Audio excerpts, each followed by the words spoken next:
This method will save your butter in hot weather. It will have the perfect consistency. I have been storing butter wrong all my life. I myself made this mistake for many years. However, some time ago, my grandmother told me that the kind of butter maker she has in her house has a hidden function. And it turns out that she always stored butter this way in the summer. At the very beginning, prepare yourself water in the kettle. When this boils, pour it into a pot. Then, add 3 tablespoons of salt to the water and wait for it to cool down. Salt has great preservative properties, which is what I will use in this trick. In the meantime, sew your butter dish. If you don't have one like me, you can take a regular breakfast box. Now there is only one step left. Pour boiled water with salt over the butter. This method will limit the access of air and stop the growth of bacteria and the spoilage process. Thanks to my grandmother's method, you don't have to worry that the butter will stop tasting like it did before or will melt. The water we pour over our butter will not affect it. This trick is brilliant, and I use it all year round. And my butter is of perfect consistency. A brilliant trick to make slicing vegetables easier. Tired of vegetable slices sticking to your knife? I have a simple solution that will solve this problem once and for all. Let me show you how to do it in just a few seconds. Have you ever sliced a cucumber and noticed that the slices stubbornly stick to the knife? Then, as you continue slicing, the pieces fall off and scatter all over the cutting board. It can be frustrating, right? But there's an easy trick to prevent this. All you need is a knife, a toothpick, and some tape. Cut a piece of tape roughly the length of the toothpick. Then, attach the toothpick to the tape and place it parallel to the blade. This simple fix ensures that the slices will immediately fall onto the cutting board instead of sticking to the knife. Now, watch as the slices drop neatly onto the board without any hassle. It's an incredibly simple, yet effective trick. Since I learned about it, I use it every day. Attaching the toothpick takes just a moment, and it saves me from a lot of frustration. Use an empty water jug to save space in your fridge with this simple hack. In a few easy steps, you'll create more room for your favorite foods. Start with an empty water jug and cut it into 4 parts. You'll need 2 strips and the bottom of the jug. The top part with the cap can be discarded or kept to cover snacks on a table or patio to protect them from insects. Next, prepare 3 plates for your food. I used 1 plate for apples. Place 1 strip of the jug around the plate with apples, ensuring all the fruits are inside the strip. Then, place another plate on top. I used this one for sliced oranges. Again, place a strip of the jug around this plate. Now it's time for the top tier. I placed a cake on the last plate and put it on top of the previous layers. Finally, cover the plate with the cake using the bottom part of the jug. Now, you can easily fit this makeshift container into your fridge, where fitting 3 separate plates would have been impossible. Additionally, your food is protected from any unwanted insects that might find their way into the fridge. This knowledge covers the basic table manners that few people remember nowadays. It's a shame because it's important to behave appropriately when dining at an event. Let me show you how to communicate clearly with the waitstaff using your cutlery. Crossing your knife vertically and fork horizontally indicates that you have finished eating and are ready for the next course. Arranging your knife and fork in a V shape means you are taking a break and haven't finished yet. This signals the waiter not to take your plate away, even if you leave the table.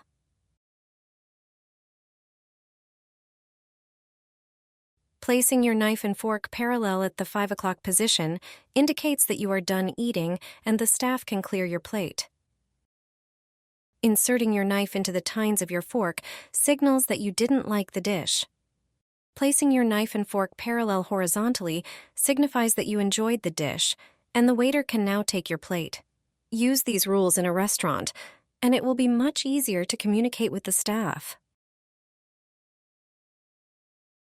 Don't throw away the large water canister. It comes in handy under the kitchen sink. Thanks to it, I solved an annoying problem. Take the bottle and cut it in half. Do not get rid of the upper part. Then, melt the edge of the lower part slightly with a lighter. Do it slowly so that the plastic does not turn black. The next step is to put a small bag in it. Then, put the top part over. With this, I have an odor and pest-tight bio-waste trash can. The leftovers stored this way do not smell. Moreover, no flies get attracted to them. Just hide under the sink within easy reach. The second bottle trick will come in handy during the vacations. Take a canister and a lighter. Heat its wall in the lower part. Then, heat a screwdriver as well. Stick it into the wall of the bottle so that a hole is formed. Pour water into it and cap it. The air in it will suck up the water. That's why from the unscrewed bottle, water pours like from a tap.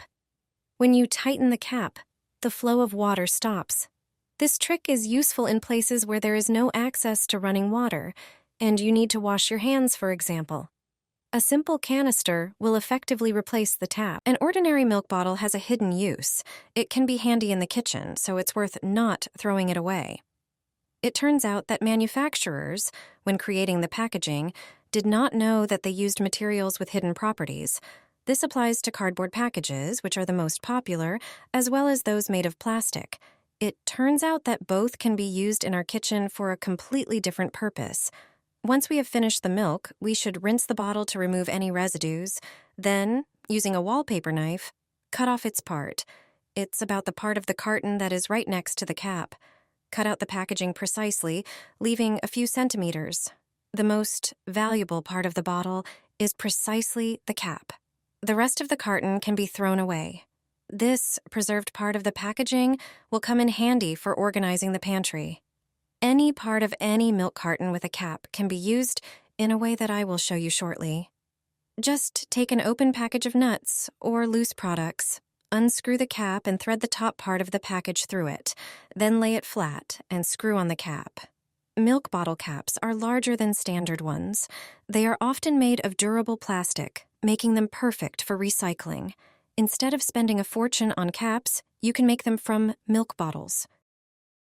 I wrapped the pipe from the kitchen sink with aluminum foil. The effects were visible after just a few days. This trick was shown to me by a plumber.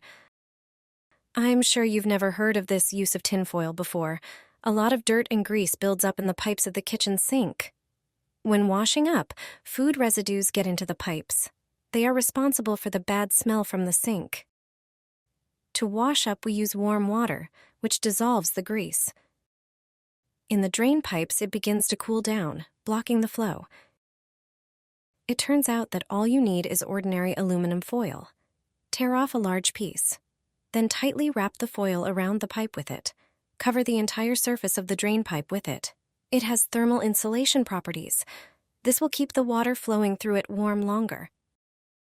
Oil and oily sludge will drain into the vertical pipe. It will not settle in the trap pipe before draining.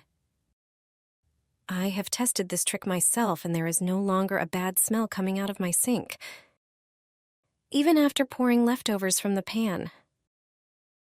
I am delighted that such a cheap and simple way really works.